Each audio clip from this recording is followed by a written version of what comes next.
Hello everyone, you can see this is video going to the concept of co-generation and captive power plant. So ये video बहुत ही छोटे होने वाली है और अभी तक हमने आई थिंक 4 या 5 वीडियो लेक्चर अपलोड कर दिया है और ये मे बी 6 वीडियो लेक्चर होने वाला है, जिसमें क्या जानते हैं कि पावर सिस्टम फर्स्ट जो कि आपका बीटेक 5th सेमेस्टर का मतलब सब्जेक्ट है, जिसमें हम वीडियो डे बाय डे जब भी टाइम मिलता है हम अपलोड करते हैं।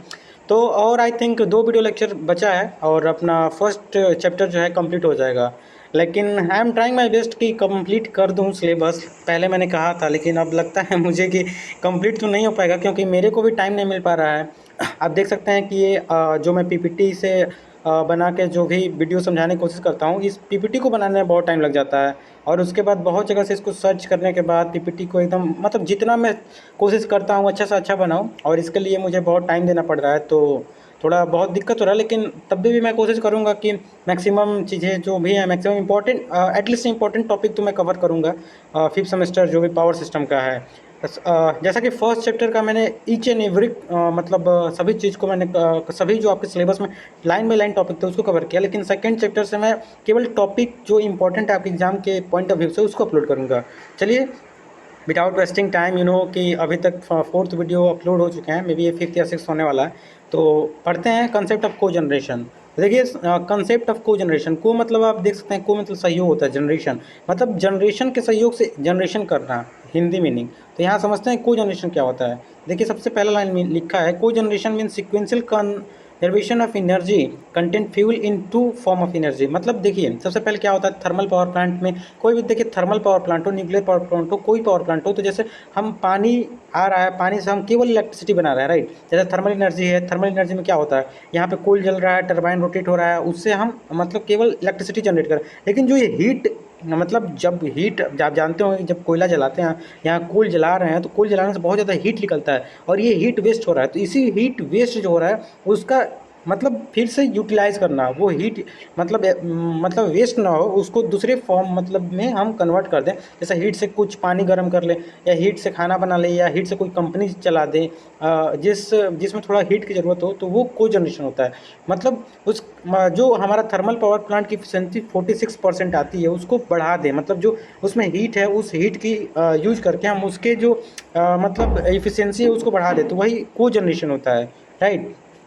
तो को जनरेशन मीन्स क्या होता है, अगर सेकंड पॉइंट पढ़े तो को generation system can be either implant power generation. मतलब यही बता रहा है कि जैसे देखिए, डायग्राम के हेल्प से समझाया तो आपको बहुत अच्छे समझ में आएगा। जैसे देखिए, वही हम कह रहे थे, जैसे आपका बॉयलर है, राइट, यहाँ फ्यूल आया, कोल जो भी हाइड्रो जो भी है, यहाँ मतलब पानी आया, पानी को हमने गर्म किया, गर्म करने के बाद ये स्टीम देख सकते हैं, ये स्टीम गया, स्टीम यहाँ से स्टीम में गया और ये टरबाइन रोटेट हुआ, यहाँ से इलेक्ट्रिसिटी जनरेट हुआ, देख रहे हैं इलेक्ट्रिसिटी जनरेट। यही जो हीट है, हीट को स्टीम फॉर मैन्युफैक्चरिंग प्रोसेस, मतलब हमने मैन्युफैक्चरिंग के लिए प्रोसेस फर्दर हमने कर दिया। तो आप देख सकते हैं, एक ही हीट मतलब एक ही फ्यूल जलाने से हम 2 काम कर रहे हैं।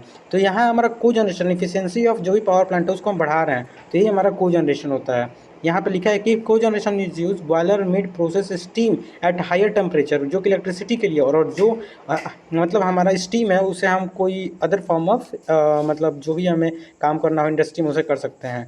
Conventional steam need more fuel, मतलब अगर हम केवल फ्यूल का यूज़ करें तो वो बहुत ज़्यादा मतलब फ्यूल रहता है, लेकिन अगर को जनरेशन की बात करें तो इसका आउटपुट जो होता है ज़्यादा होता है, राइट। इसे 2 काम हम कर लेते हैं। तो ये हमारा को जनरेशन हुआ, ये केवल 2 मार्क्स में आई थिंक आपके एग्जाम में पूछता है। ज़्यादा इंपॉर्टेंट मतलब 7 मार्क्स के, जैसे हमने हाइड्रो न्यूक्लियर पढ़ा उतना इंपॉर्टेंट नहीं है, लेकिन जानना बहुत ज़रूरी है। कैपेटिव पावर प्लांट क्या होता है। अभी तक ना हमने hydro power plant, thermal power plant, nuclear power plant पर, ये मतलब बहुत ही बड़े बड़े पावर प्लांट होते हैं जो कि मेगावाट में पावर जनरेट करते हैं। लेकिन कैपेटिव पावर प्लांट छोटा पावर प्लांट होता है। जैसे सपोज जैसे हिली एरिया हो गया, वहाँ मतलब हम ट्रांसमिशन से पावर नहीं पहुँचा पाते हैं, तो वहाँ छोटे छोटे हम क्या करते हैं, मतलब छोटे छोटे स्टेशन, जैसे डीजल पावर स्टेशन हो गया, उसको हम मतलब छोटे एक एरिया को, जैसे जम्मू कश्मीर छोटे से एरिया को हमें पावर जनरेट करना है। तो अगर मान के चलिए यहाँ से उत्तर प्रदेश में, मान के चलिए यूपी में जनरेट हो रहा है इलेक्ट्रिसिटी, ठीक है, और हम सोचे कि यहाँ से जनरेट करके और हम ट्रांसमिशन के थ्रू जम्मू कश्मीर ले जाए, तो इसके बीच में बहुत ज़्यादा लॉसेज ऑफ कंडक्टर और ट्रांसमिशन खर्चा आएगा। इससे बढ़िया कि हम कैपेटिव पावर प्लांट बनाए, जो कि एक छोटा सा डीजल पावर प्लांट, जो कि एक छोटे इंडस्ट्रीज़, मतलब अगर इंडस्ट्रीज़ को नीड हो तो वो अपना पावर प्लांट बैठा दें और इलेक्ट्रिसिटी जनरेट कर ले, तो उसे हम कैपेटिव पावर प्लांट बोलते हैं। इसका यही कंसेप्ट है, वही हमने लिखा है। A capacity power plant is a facility that provide localized, मतलब बहुत से एक localized छोटे सोर्स, मतलब छोटे जगह के लिए एनर्जी प्रोड्यूस करना, इसी को हम कैपेसिटी पावर प्लांट कहते हैं। Capacity power plant these are typically industry, मतलब इंडस्ट्रियल फैसिलिटी, कोई अपना इंडस्ट्री अपना पावर जनरेट करके जो भी मैन्युफैक्चरिंग करना चाहती है, या कोई लार्ज ऑफिस है, कोई बड़े बड़े ऑफिस है या डेटा सेंटर है, वहाँ हम कैपेसिटी पावर प्लांट बनाते हैं। मतलब छोटा पावर प्लांट जो कि केवल एक सर्टेन चीज़ के लिए ही मतलब बना हो, जैसे कोई फैक्ट्री के लिए अपना पावर प्लांट हो, कोई इंडस्ट्रीज़ के लिए अपना पावर प्लांट हो, तो वो कैपेसिटी पावर प्लांट होता है।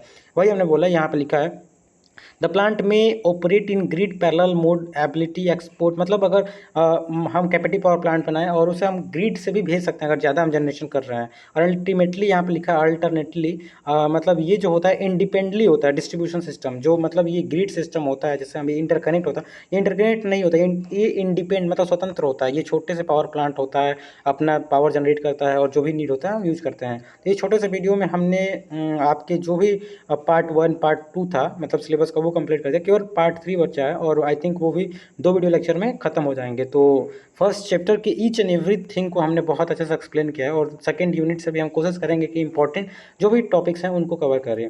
तो अगर वीडियो अच्छा लगता है और इन्फॉर्मेटिव लगता है तो प्लीज़ लाइक शेयर कीजिए एंड सब्सक्राइब कीजिए। Thank you.